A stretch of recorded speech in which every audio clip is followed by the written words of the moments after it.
Hi అండి. Welcome to Amulyamantri Telugu audio stories. ఈరోజు మనం వినబోయే స్టోరీ దొరబాబు పెళ్ళాం పార్ట్ 11. స్టోరీలోకి వెళ్ళబోయే ముందు మన ఛానల్ని సబ్స్క్రైబ్ చేసుకోండి.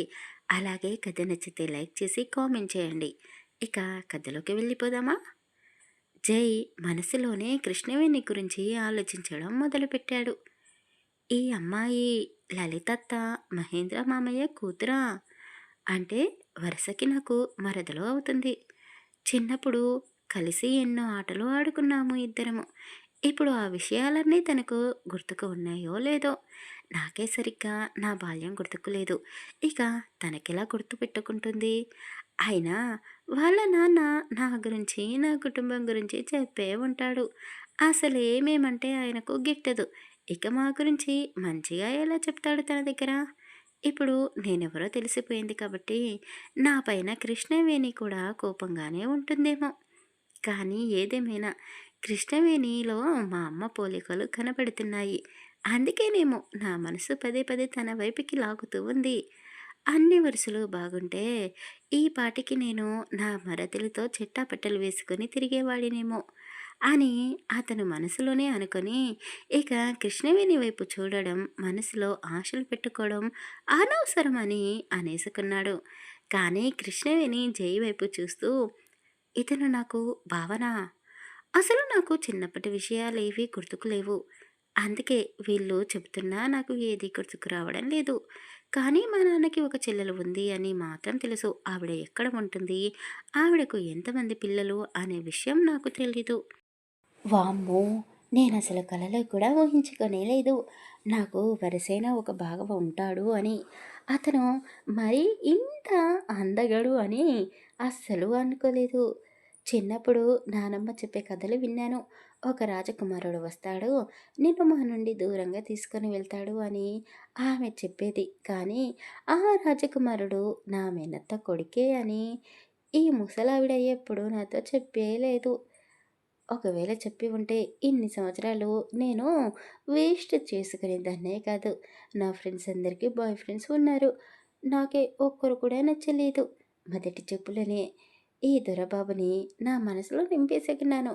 ఇప్పుడు ఇతను బావ అని తెలుసుకొని ఎందుకు ఇంతటి అందగాన్ని వదులుకుంటాను? అయినా ఈ మనిషి ఏంటి నా వైపు చూడకుండా కార్ని డ్రైవ్ చేసుకుంటూ బయట ఉన్న చెట్లని, పుట్లని చూస్తున్నాడు. నేను నచ్చలేదా?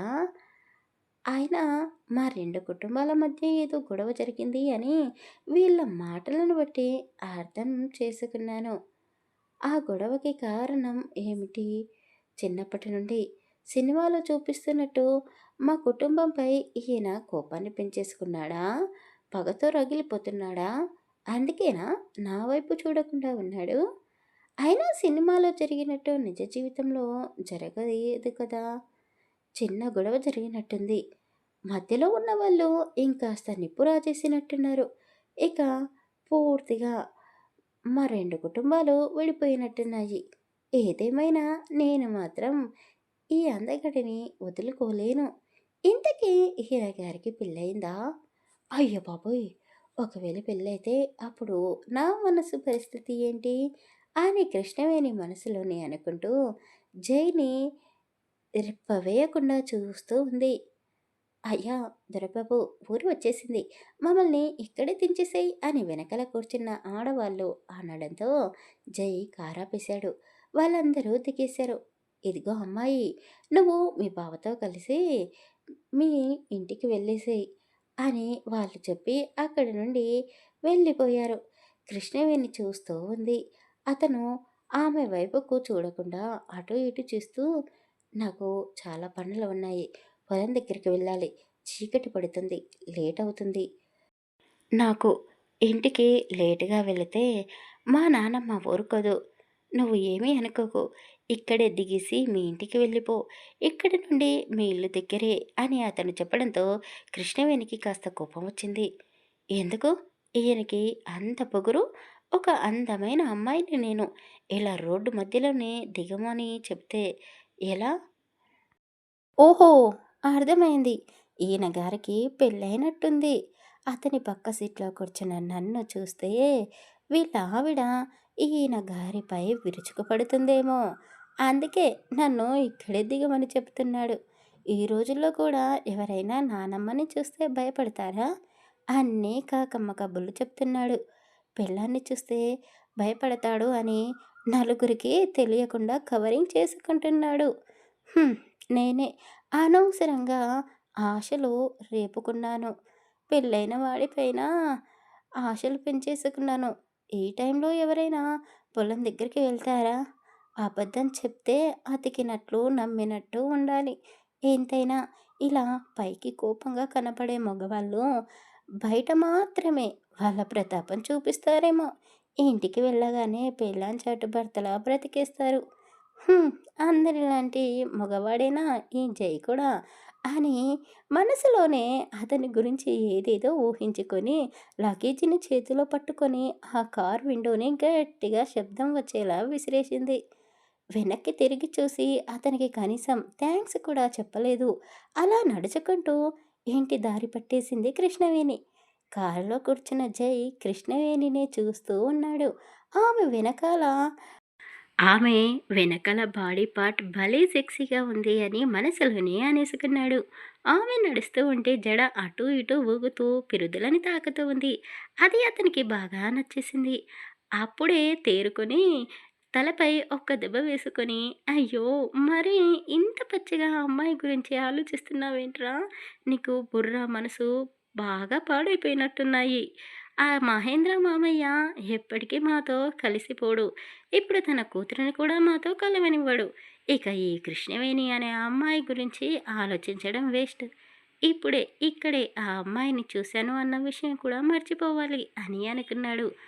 అతను పొలం దగ్గరికి వెళ్ళలేదు. పెద్దగా ఏమీ పనులేవు కానీ కృష్ణవేణి కారులో అతని పక్కనే కూర్చుంది కాబట్టి ఎక్కువసేపు అతని పక్కనే ఉంటే అతను కంట్రోల్ తప్పుతాడేమో అని అతనికి భయం వేసింది. అందుకే ఆమెని ముందుగానే ఇంటికి వెళ్ళమని కారు మధ్యలోనే ఆపేశాడు. మనసులో కృష్ణవేణి రూపాన్ని ముద్రించుకొని జై ఇంటికి చేరుకున్నాడు. ఇంటికి వెళ్ళి ముందు వాళ్ళ నానమ్మ జేజమ్మతో కొద్దిసేపు ముచ్చటించాడు. ఆ తర్వాత వాళ్ళ తాత వీరేంద్రతో కలిసి అన్ని వ్యాపారాలలో జరుగుతున్న లాభ నష్టాల గురించి మాట్లాడుకున్నాడు. ఆ తర్వాత వాళ్ళ నాన్నకి ఫోన్ చేశాడు. అతను ఇంటికి రావడానికి ఆలస్యం అవుతుంది అని చెప్పడంతో జై వాళ్ళ అమ్మ గదిలోకి వెళ్ళి కొద్దిసేపు ఆమెతో గడిపేసి ఆమెను నిద్రపుచ్చిన తర్వాత అతని గదిలోకి వెళ్ళాడు. ఆ రోజు అతనికి ఆకలి వేయలేదు. కాబట్టి ఇంట్లో వాళ్ళ ముందు బుద్ధిమంతుడిలా ఒక గ్లాస్ పాలు తాగేసి గదిలోకి వెళ్ళాడు. పదే పదే కృష్ణవేణి రూపం గుర్తుకు రావడంతో తట్టుకోలేకపోయాడు.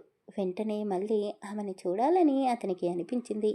కానీ ఆ రాత్రి సమయంలో అతను అంటే గిట్టని వాళ్ళ ఇంటికి వెళ్ళడం మంచిది కాదు అని బీరువాలో ఉన్న ఒక ఫుల్ బాటిల్ని తీసి తాగడం మొదలుపెట్టాడు. ఇక ఇటువైపు కృష్ణవేణి ఇంటికి వెళ్ళి కాలింగ్ బెల్ కొట్టింది.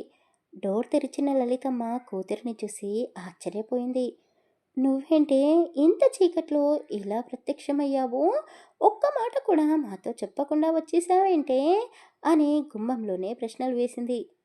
ఎవరు లలిత ఈ టైంలో అంటూ మహేంద్ర కూడా బయటికి వచ్చి కూతుర్ని చూసి షాక్ అయ్యాడు. ఏంటమ్మా ఇలా చేశావు? ఊరికి వచ్చే ముందు నాతో చెప్పాలని నీకు ఎన్నిసార్లు చెప్పాలి? సరే కానీ ముందు లోపలికి పదా. అసలు ఈ చీకట్లో ఎలా వచ్చావో ఎవరైనా నిన్ను చూశారా? ఏదైనా ఇబ్బంది పడ్డావా అని అతను అడగడం మొదలుపెట్టాడు. అతని మాటలను బట్టి ఎవరైనా అర్థం చేసుకోగలరు అతనికి కూతురు అంటే ఎంత ప్రేమనో. కానీ ఎందుకో కృష్ణవేణిని ఒక పంజరంలో చిలకలా ఉంచుతున్నాడు. ఆ విషయం ఆమెకు అర్థం కావడం లేదు. అయ్యో నాన్న మళ్ళీ మొదలుపెట్టాడు. ఇప్పుడు ఈ మ్యాటర్ని ఎలా డైవర్ట్ చేయాలి అని అనుకుంటూనే వాళ్ళ అమ్మ వైపు చూసింది.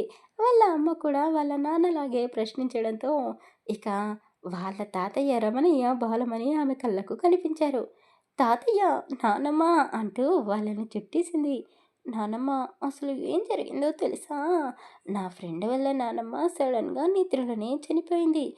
అది ఎగ్జామ్స్ కూడా రాయకుండా వాళ్ళ నాన్నమ్మనే తలుచుకుంటూ వెక్కి వెక్కి ఏడ్చేసింది. నాకు ఎంత ఏడుపొచ్చిందో తెలుసా? పదే పదే నువ్వే గుర్తుకు వచ్చావు.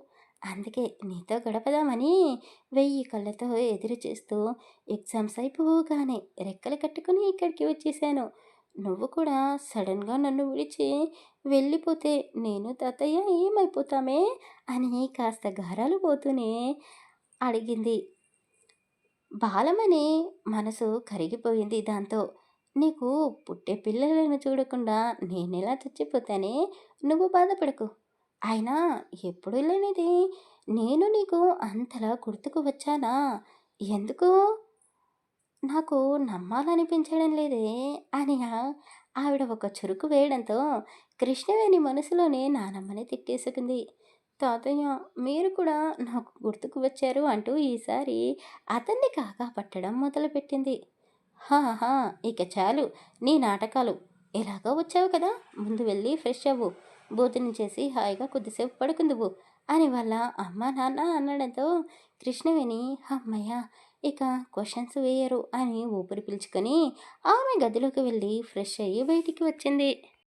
కృష్ణవేణి ఫ్రెష్ అయ్యి బయటికి వచ్చే గ్యాప్‌లోనే వాళ్ళ నాన్న కృష్ణవేణి వాళ్ళ మేనమామ నవీన్‌కి ఫోన్ చేసి 4 చివర్లు పెట్టడం కూడా జరిగిపోయింది. ఆ ఫోన్ అంత గట్టిగా ఎవరితో మాట్లాడుతున్నాడో కృష్ణవేణికి బాగా తెలుసు కాబట్టి పరుగు పరుగున బయటికి వచ్చి వెళ్ళి వాళ్ళ నాన్న చేతిలో నుండి ఫోన్ లాక్కేసుకొని, "హలో మామయ్య బాధపడకండి మీరు. నేను క్షేమంగానే ఇంటికి వచ్చేసాను. నాన్న కోపంలో ఉన్నాడు కాబట్టి మిమ్మల్ని 4 మాటలు అన్నట్టున్నాడు. సారీ మామయ్య. ఏమీ అనుకోకు. వీళ్ళని సర్ప్రైజ్ చేద్దామని సడన్‌గా వచ్చేసాను. కానీ వీళ్ళు నన్ను నా సర్ప్రైజ్‌ని అర్థం చేసుకోవడం లేదు. మీరు మాత్రం ఫీల్ అవ్వకండి. నన్ను అర్థం చేసుకోండి" అని చెప్పేసి ఫోన్ పెట్టేసి వాళ్ళ నాన్న వైపు కోపంగా చూస్తూ, "ఏంటి నాన్న? ఏం చేస్తున్నావు? నేను నీ కూతురిని. ఇక్కడికి రావడానికి ఎవరి పర్మిషన్ తీసుకోవాలి? మామయ్యతో ఎందుకు నువ్వు గొడవ పెడుతున్నావు? నేనే ఆయనకి మీతో చెప్పొద్దని నా పైన ఒట్టు వేయించుకున్నాను. అందుకే మీకు ఫోన్ చేసి నేను ఇక్కడికి వస్తున్నాను అన్న సంగతి ఆయన చెప్పలేదు. ఇంకెప్పుడు మీరు మామయ్యపై కోప్పడకండి. నేను ఇక్కడికి రావడం మీకు ఇష్టం లేదంటే చెప్పండి. వెళ్ళి సిటీలోనే ఉండిపోతాను. ఇంకెప్పుడు రాను అని కాస్త కోపంగానే అనేసరికి మహేంద్ర, లలితమ్మ కరిగిపోయారు. అయ్యో! ఒక్కగానొక్క బిడ్డవు. నీపైన మాకు కోపం ఎందుకుంటుందమ్మా? నిన్ను మా కళ్ళ ముందే ఉంచుకోవాలని మాకు ఉంటుంది. కానీ ఇక్కడ మనకు శత్రువులు ఎక్కువగా ఉన్నారు. అందుకే నిన్ను ఈ ఊరిలో ఉంచకుండా సిటీలోనే పెంచాము. ఇప్పుడు నువ్వు పెద్దదానివైపోయావు. మంచి చెడు నీకు బాగా తెలుసు. ఇక నీతో మేము స్ట్రిక్ట్‌గా ఇదివరకటిలా ఉండలేములే. కృష్ణవేణి వాళ్ళ ఇంట్లో అందరూ మంచి వాళ్ళలాగే ఉన్నారు. మరి ఎందుకు జై కుటుంబంపై కోపంగా ఉన్నారు? జై కూడా ఎందుకు వాళ్ళ మామయ్యతో మాట్లాడడం లేదు? తర్వాయి భాగంలో తెలుసుకుందాం. కథ నచ్చితే ప్లీజ్ లైక్ చేసి కామెంట్ చేయండి. అలాగే మన ఛానల్ని సబ్స్క్రైబ్ చేసుకోండి. Thank you for listening.